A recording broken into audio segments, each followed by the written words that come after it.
Hello বন্ধুরা, তোমরা সবাই কেমন আছো? আশা করি ভালো আছো। তো কালকে সন্ধেবেলা আমি ভেজিটেবলস চপ বানিয়েছিলাম। তো কি করে বানালাম সেই রেসিপিটা তোমাদের জন্য নিয়ে চলে এলাম।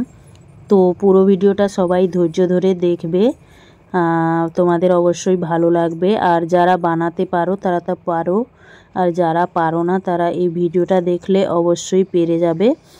তো প্রথমে আমি বিট গাজরটা একটু গ্রেট করে নিচ্ছিলাম খোসাটা ছাড়িয়ে। তারপর দেখো বাদাম কিছু ভেজে নিচ্ছি হালকা করে, আর ব্রেডগুলো একটু হালকা সেঁকে নেবে, দিয়ে পেস্ট করে নেবে। বেশি গুঁড়ো করবে না, একটু দানা দানা থাকবে। আর দেখো এখানে তেল গরম করে আমি আদা গ্রেট করা আর কাঁচা লঙ্কা গ্রেট করা আর হলুদ গুঁড়ো, একটু লঙ্কার গুঁড়ো দিয়েছি আমি। তো তোমরা চাইলে নাও দিতে পারো। আর তারপর দেখো একটু আমি ফুলকপি দিয়েছি একটুখানি, আর একটু বিনস কুচি দিয়েছি, দিয়ে ভালো করে ভেজে নিচ্ছি নাড়াচাড়া করে একটু লবণ দিয়ে। তো এই চপটা কেউ পছন্দ করে না এমন মানুষ নেই বললেই চলে। তো একটু টমেটো দিয়ে দিয়েছি, আর তারপর দেখো বিট গাজর দিয়ে আমি ভালোভাবে ভেজে নিচ্ছি যাতে বিট গাজরটা ভালো করে সেদ্ধ হয়ে যায়। তো সেদ্ধ হয়ে গেছে। আর দেখো এখানে আমি আলু সেদ্ধ করে ম্যাশ করে রেখেছি, তো ওটা দিয়ে দিলাম। আর দেখো বাদামটা দিয়ে দিলাম, ভাজা বাদাম। তো ভালো করে আমি নেড়ে চেড়ে নিচ্ছি। আর মশলার গুঁড়ো দিলাম।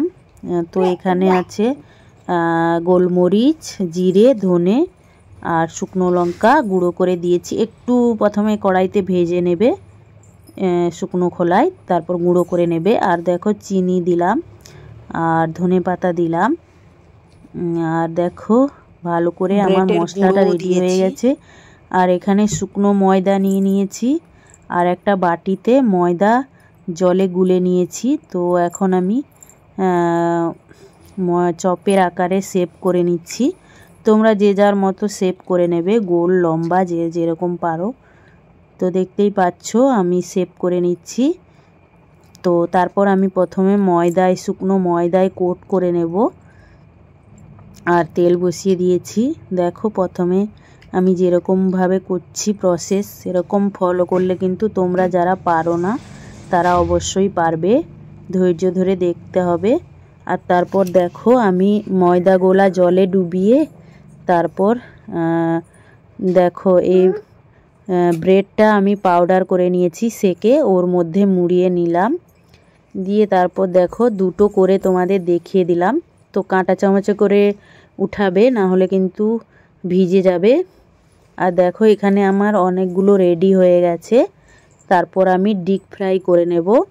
তো প্রথমে ফুল আঁচ করে তেলটা গরম করে নেবে, তারপর একটু কম করে দেবে আঁচটা। বেশি জোর আঁচ করলে পুড়ে যাবে।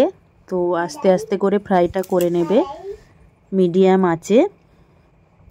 তো দেখতেই পাচ্ছ আমি ফ্রাই করে নিচ্ছি। আর রেসিপিটা তোমাদের কেমন লাগলো কমেন্টে অবশ্যই জানাবে। তো আশা করি তোমাদের অবশ্যই ভালো লাগবে। আর খেতে কিন্তু দারুণ টেস্ট হয়েছিল, আমাদের ঘরে সবাই খেয়ে বলছিল। তো তোমরাও এরকম করে বানাবে, দিয়ে আমাকে কমেন্ট করে অবশ্যই জানাবে। একটু চেষ্টা করলে কিন্তু সবাই সব কিছু বানাতে পারবে। তো দেখতেই পাচ্ছ আমার রেডি হয়ে গেল। আর কিছুটা আমি ভেজে নেব। তো দেখো আমি ভেজে নিচ্ছি আরও কিছুটা। তো আজকের রেসিপিটা কেমন লাগলো তোমাদের অবশ্যই কমেন্ট করবে, আর ফুল ভিডিওটা দেখে অবশ্যই কমেন্ট করবে।